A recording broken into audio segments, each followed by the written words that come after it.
Hello, and welcome to this very special episode of Esoteric Nation.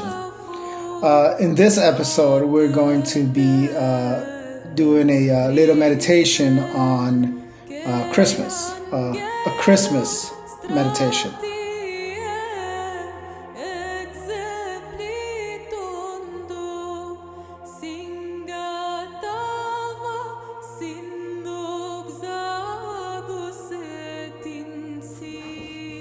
At this time of the year, where it's winter, we're in the middle of winter. It's cold. The nights are longer, and we tend to go very introspective, right? We go within ourselves, and a lot of questions arise, right? And when we're younger, we think that we're the only ones with these kinds of sort of issues, right? But as we get older and more wise, hopefully, we begin to realize, no, there's millions of people that feel this way, especially during the winter season where, there's not much to do because it's just too cold. It's just too cold to do anything.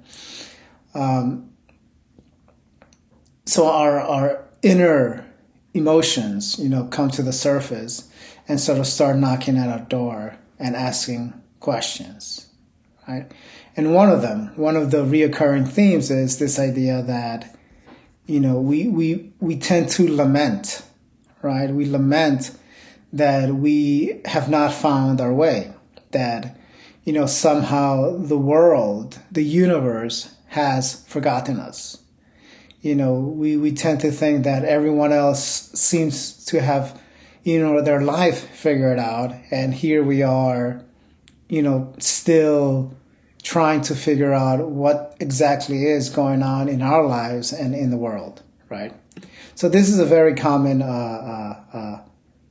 feeling, a very common, dilemma, especially among, younger folks, right? Young adults, who are trying to find their way. So the infancy gospel of James, which is 10 pages, 10 pages long.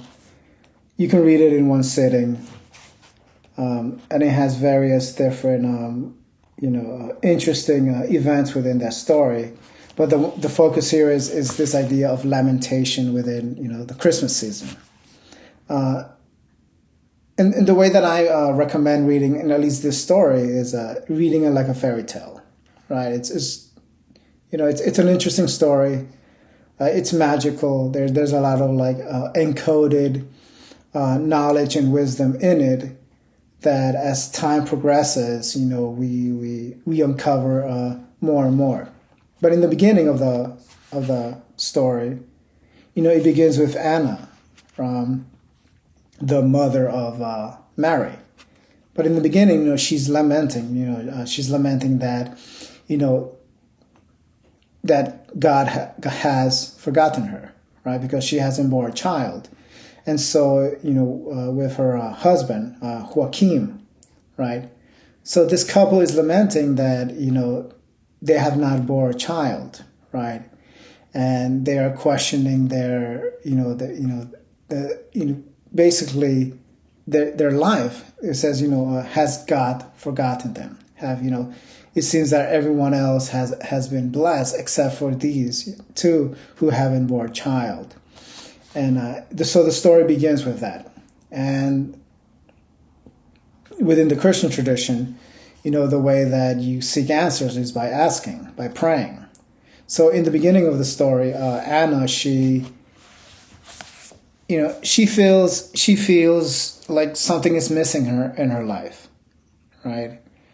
And which in this case is a child, but it's just it hasn't come, right? Now, how is that relevant to us in 21st century North America? Well, we feel that we have been missing something. So maybe it doesn't necessarily have to be a child, but maybe is starting a profession or a business or finding our way or our purpose in life. It seems that especially for younger folks, in their early 20s, who are trying to figure out their way in the world. They question their life's story so far. It's like, what have we actually done, right? And these kinds of themes are reoccurring themes, especially at the end of the year, right? Now, the antidote there is, at least from the Christian perspective, is, ask and you shall receive. Prayer, meditation, spiritual practices, spiritual exercises that open us up to a deeper, more profound connection with reality, right? So the general message is that, well, it's not that the universe has forgotten us. It's not that God has forgotten us. It's that we have forgotten our connection to the greater whole. That's the problem. That's the issue, is that we have walked away from the blessings of the world, right? This is something that as we get older, we begin to realize that it has been us. The problem is us, right? The problem is me and my connection to the world, right? The way that they explain that in Eastern spirituality, like Buddhism, is this concept of falling asleep, right? We have fallen asleep to our divine nature, right? So at this time of the year where, it's cold, there's nothing to do, and the only thing left is for us to go within ourselves and question our sort of life decisions so far. And the first thing that arises is, have we been forgotten by the universe, by grace, by God, by divine providence? However it is that we associate the larger field in which we live in, the force, right? Have we been forgotten, right? And the answer is no, we haven't been forgotten. It's just that we have walked away, right? We have walked away from being blessed, from being, showered by the grace of the universe, right? And the way back to our deeper connection is through spiritual practices and, meditation, or whatever form it is that, we find compatible at an individual level. This idea at this time of the year where we feel cold, lonely, isolated, it's a time for introspection and a time for us to find our way back to the light, right?